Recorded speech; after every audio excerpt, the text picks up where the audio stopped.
Guys,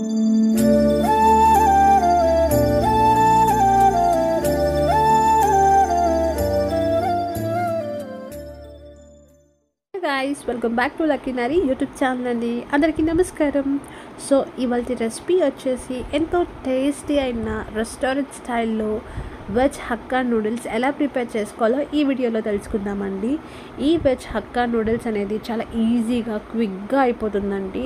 ఇది morning బ్రేక్ఫాస్ట్లో కానీ ఈవినింగ్ స్నాక్లో కానీ చాలా టేస్టీగా ఉంటుందండి. మరి ఈ వెజ్ హక్కా నూడిల్స్ అనేది ఎలా ప్రిపేర్ చేసుకోవాలో చూస్తామా? ఇంకెందుకు ఆలస్యం, let's get start the video.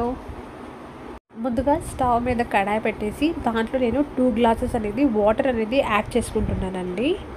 Water మంచిగా హీట్ అవుతున్నప్పుడు వెజ్ హక్కా నూడిల్స్ అనేది యాడ్ చేసేసుకుంటాము.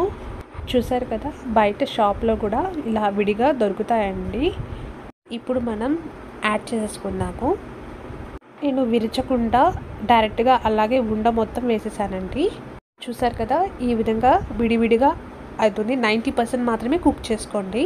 వాటర్ అంతా వడకెట్టేలాగా ఇలా ఒక హోల్డ్ ట్రే అనేది తీసుకోండి. చూసారు కదా, ఇలా పొడి పొడిగా రావాలి. దాంట్లోకి మనం ఇప్పుడు 1 టేబుల్ స్పూన్ ఆయిల్ యాడ్ చేసేసి ఒకసారి మిక్స్ చేద్దాము. స్పూన్తో యాడ్ చేయకుండా అలా కొంచెం చేతిలో వేసుకొని కలిసేలాగా మంచిగా చేతితోనే కలబెట్టేసేయండి. కలిసేలాగా కలపండి. చూసారు కదా, ఆయిల్ పూయడం వల్ల ఏంటంటే విడిగా వస్తాయండి, ముద్ద అవ్వకుండా ఉంటుంది. ఇప్పుడు ఇది తీసి పక్కన పెట్టేసి ఇప్పుడు మళ్ళీ స్టవ్ ఆన్ చేసేసి కడాయి పెట్టేసుకున్నాము. 1 టేబుల్ స్పూన్ దాకా ఆయిల్ అనేది యాడ్ చేసేసుకున్నాము. ముందుగా కట్ చేసి పెట్టుకున్న ఆనియన్స్ని యాడ్ చేసేసుకుంటాము. అలాగే కట్ చేసి పెట్టుకున్న క్యారెట్స్ని కూడా యాడ్ చేసేసుకుంటాము. అలాగే కట్ చేసి పెట్టుకున్న క్యాప్సికమ్ కూడా యాడ్ చేసేసి అలాగే సన్నగా కట్ చేసి పెట్టుకున్న పచ్చిమిర్చిని కూడా యాడ్ చేసేసుకున్నాము. నేనైతే 2 కట్ చేసుకున్నానండి పచ్చిమిర్చి. 1 టేబుల్ స్పూన్ అల్లం వెల్లుల్లి పేస్ట్ కూడా యాడ్ చేసేసుకున్నాము. ఒకసారి మంచిగా గరిటతో మిక్స్ చేద్దాం.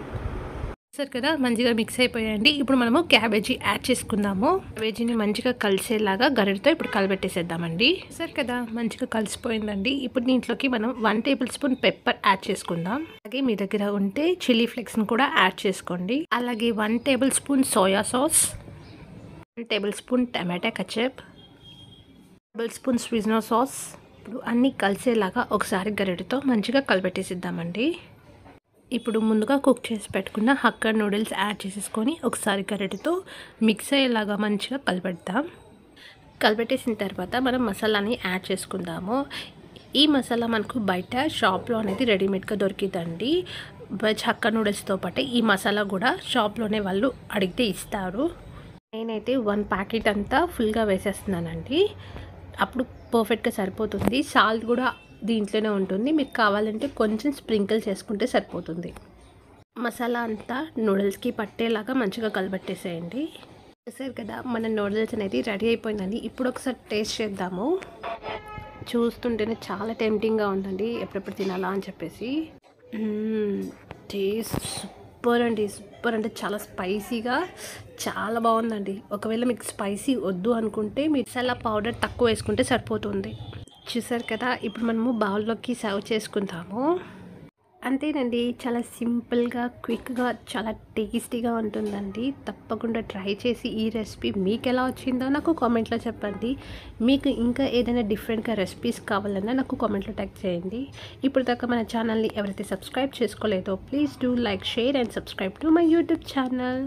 మరి చూసారు కదా ఇవాళ రెసిపీ ఎలా ఉందో కామెంట్లో చెప్పండి. See you on next video. Bye.